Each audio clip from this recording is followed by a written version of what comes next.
போதையில்லா தமிழகத்தை எப்படி உருவாக்க போகிறோம்? நம்மளால் கண்டிப்பாக முடியுமா? நிச்சயமாக முடியுங்க. ஃபர்ஸ்ட் நம்ம போன ரீலில் பார்த்தது குழந்தைங்க கிட்ட எப்படி கொண்டு போய் சேர்க்கணும் அப்படிங்கிறத. பட் இதே இளைஞர்கள் கிட்ட நம்ம எப்படி எடுத்துகிட்டு போகிறோம்? இன்னைக்கு நிறைய இளைஞர்கள் எப்படின்னா வேலை இல்லாமல் இருக்காங்க. அவங்களுக்கு ஒரு கரெக்டான பாத் கிடையாது. அவங்களை கரெக்டாக கைடன்ஸ் பண்ணுறதுக்கு ஆள் கிடையாது. நம்ம தளபதி சொன்ன மாதிரி இளைஞர்களுக்கு நம்ம நிறைய ஆப்பர்ச்சுனிட்டிஸ் கொடுக்கணும்.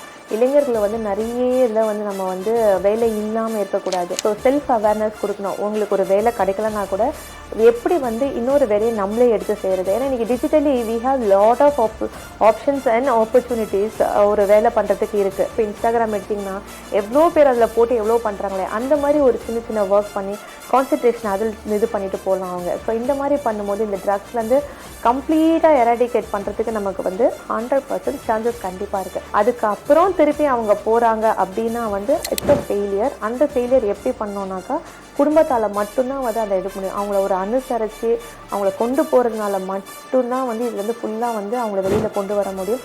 அப்போ தான் திருப்பி அவங்களுக்கு அந்த தாட்டே வராது.